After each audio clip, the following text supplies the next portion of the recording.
What happens when the person you trusted with your family, your home, your daughter, decides you are an obstacle instead of a mother? Before we begin, make sure you subscribe to Roots of Revenge, hit the like button, and comment, "I'm watching so I know you're here."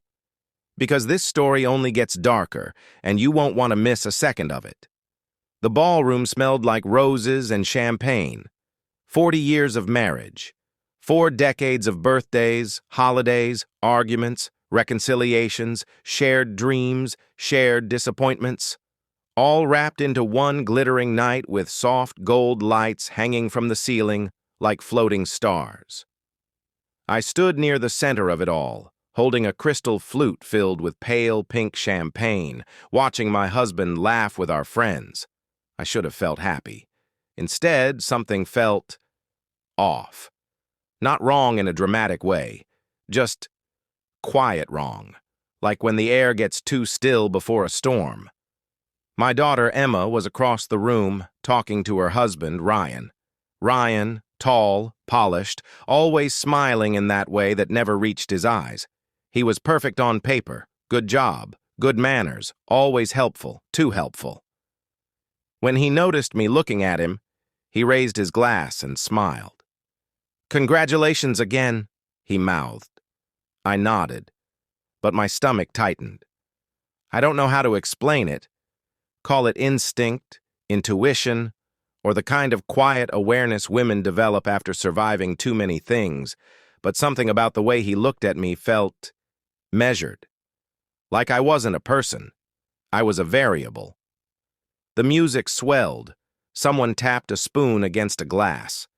My husband raised his hand. "Can I have everyone's attention?" Applause filled the room. I lifted my champagne to my lips. And that's when I saw it. Ryan's eyes flicked, not to me, but to my glass, just for a second. Then back to my face, then back to the glass. My heart skipped. I lowered it slowly. The bubbles were still rising, but the liquid looked thicker, not cloudy, just wrong. I laughed it off in my head. "You're being paranoid. It's just the light." But then Ryan walked toward me. "Can I top that off for you?" he asked. He reached for the bottle in the ice bucket. I instinctively turned the glass slightly away. "No, thank you," I said lightly. "I'm pacing myself." He hesitated, just a fraction of a second too long, then smiled. "Of course." He stepped back. I watched him from the corner of my eye as he returned to Emma. They whispered.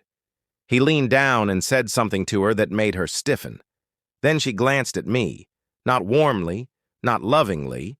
She looked conflicted. I suddenly felt like I was standing on a stage without realizing I was in a play. My husband squeezed my hand. "Everything okay?" "Yes," I lied, but my heart was pounding. A waiter passed with a tray. I gently placed my glass onto it and picked up a fresh one from a nearby table. Ryan saw me do it. His jaw tightened. That's when I knew. Something was very wrong. I took a tiny sip from the new glass. It tasted clean, bright, normal. I kept my face neutral. Across the room, Ryan's smile had disappeared. He was staring at my old glass as the waiter carried it away. Like he had just lost something important. And that's when fear finally reached my bones. Not loud fear. Cold fear. The kind that whispers, "You're not safe. Not here. Not tonight." And the worst part? I had no idea why. Yet. Didn't confront him. Not yet. I smiled. I laughed. I let the speeches happen. I clinked glasses with friends. I played my role. But I watched Ryan. He avoided me now. Avoided my eyes. Avoided my space. Like someone who had made a move too early. When Emma came to me, she was nervous. "Mom, are you okay?" "Yes, sweetheart. Why?" She hesitated. "Ryan said you seemed upset." I laughed softly. "I'm just emotional. 40 years is a lot." She nodded, but she didn't look convinced. Later, when everyone moved toward the dance floor, I slipped away to the restroom. I needed air.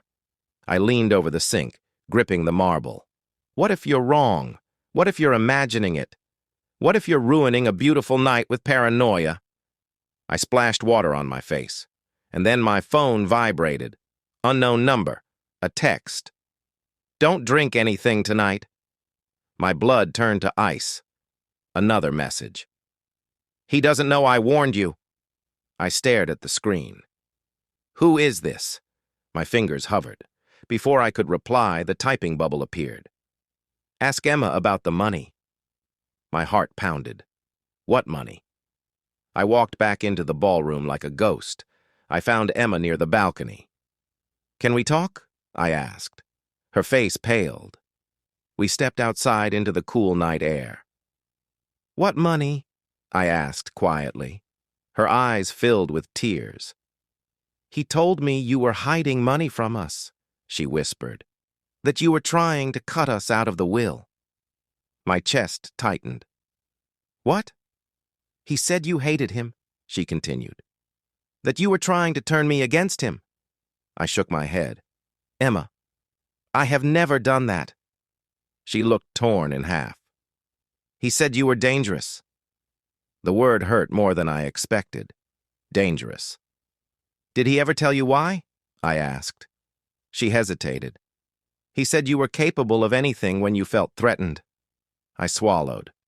And what does he think I'm threatened by? She whispered. Him. The truth was unfolding like a slow-motion disaster. He had been isolating her, rewriting me, rewriting us. I took her hands.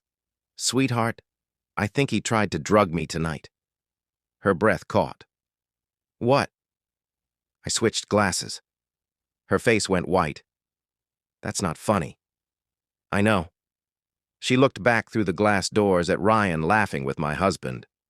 Fear filled her eyes. Why would he do that? I looked at her gently, because I was starting to see who he really is. We didn't confront him publicly. Not yet. We waited. We watched. And that's when things got ugly. The next morning, Emma checked their joint account. Money was missing, a lot of it. Transfers she hadn't authorized. Then she found messages on his laptop. Searches. How long does zolpidem stay in the system? Can champagne hide medication taste? Can you poison someone and make it look like a medical emergency? Emma threw up in the sink. She came to me shaking. I married a stranger, she whispered.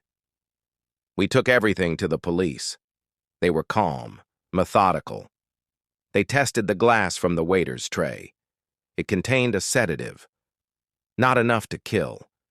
Enough to make me collapse. Enough to make it look like something natural. Enough to discredit me. Enough to take me out of the picture. They arrested him quietly. No drama, no shouting, just handcuffs and silence. Ryan looked at me as they led him away. Not angry, not afraid, just, disappointed. Like a chess player who had lost a piece. I almost won, he said softly. I met his eyes. No, I said. You almost destroyed yourself. Emma cried in my arms like she was 12 again. I'm so sorry, she whispered. You don't owe me an apology, I said.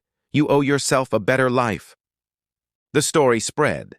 News articles, online debates, people arguing over who to blame. Some said I was paranoid. Some said Emma was naive. Some said Ryan was misunderstood. But most saw what it really was. Control dressed up as love. Manipulation disguised as charm.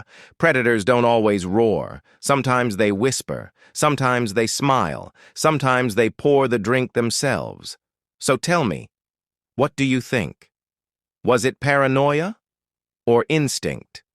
Would you have noticed? Would you have switched the glass? Tell me in the comments. And if you want more true, emotional, intense stories like this, make sure you subscribe to Roots of Revenge, because some betrayals don't just hurt. They change who you are forever.